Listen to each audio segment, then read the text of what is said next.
So I'm Jeff Steffen, and I'm the graduate program director in physical education teaching. We have a concentration in adventure education and outdoor pursuits. And then my other title is I'm the director of UWL Adventure Programs. And how would you define then inclusive adventure?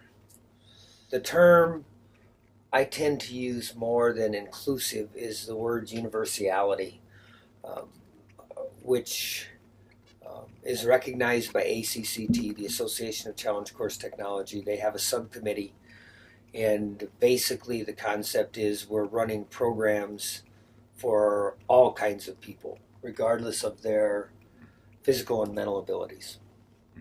And why do you prefer the term universality? Only because the professional trade organization uses that.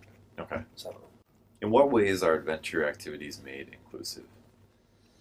Or outdoor pursuits? It's probably just like any other profession. You modify the activity to make it more user friendly for the person who has some sort of disability. If it's a cognitive disability, you make the direction simpler, you make the problem easier.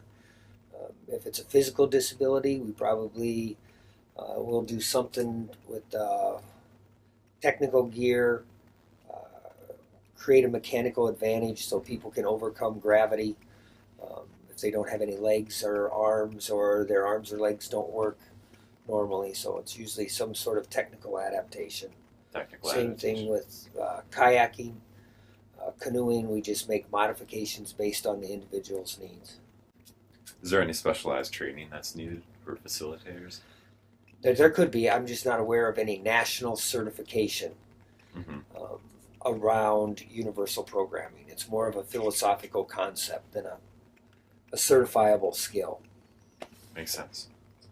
And from your experience, what examples of adaptive adventure or adaptive outdoor pursuits do we offer for training or for programming? So we have a low ropes course.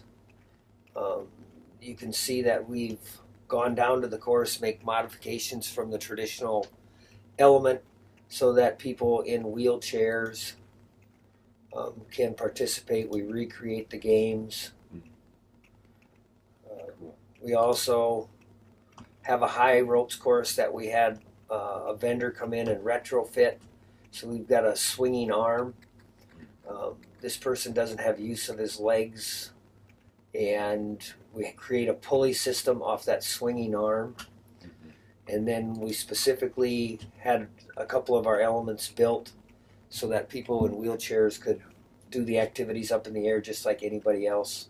We also have people who are on crutches that will use the high elements. And then we have some elements put in that it's not just people with disabilities, but maybe people who aren't very strong, people who are rather obese. There's activities that they can choose to participate in that aren't as physically demanding. Great. Do you offer things for both people with cognitive and physical disabilities? Yep. And we do some snowshoeing, sledding. I'm taking people with disabilities rock climbing this Thursday night and Friday. So I think we have about 18 kids. Right. Most of them are cognitively disabled. I think we have one person in a wheelchair, one person with CP affecting their right side, and we'll camp and take them climbing and to have fun in the outdoors at a low level. So I think we've got our hands full right now with between rock climbing, rappelling, and the ropes course. We seem to be satisfying the people in the community that if somebody would want to do something different, we'd certainly work with them. But right now, that's what we're doing. We probably have to have, minimum your level ACCT level 1 certification at the national level, and then probably a good background in therapeutic recreation or special education or adapted physical education. Sure. And blend the knowledges from those two disciplines. And how often do you have groups that have special needs or are working with disabilities come out to the course? Oh, half a dozen to a dozen a year. Okay, about a dozen. I'm trying always to reinforce that universal programming doesn't mean we're just talking about somebody in a chair. It's about working with people who are afraid, people who aren't very strong, maybe normal functioning people who are kind of at risk when they're on a ropes course and dealing with the fear element. So I think when you use the word universality and inclusivity, that it's everybody. We're not talking about just the person on crutches.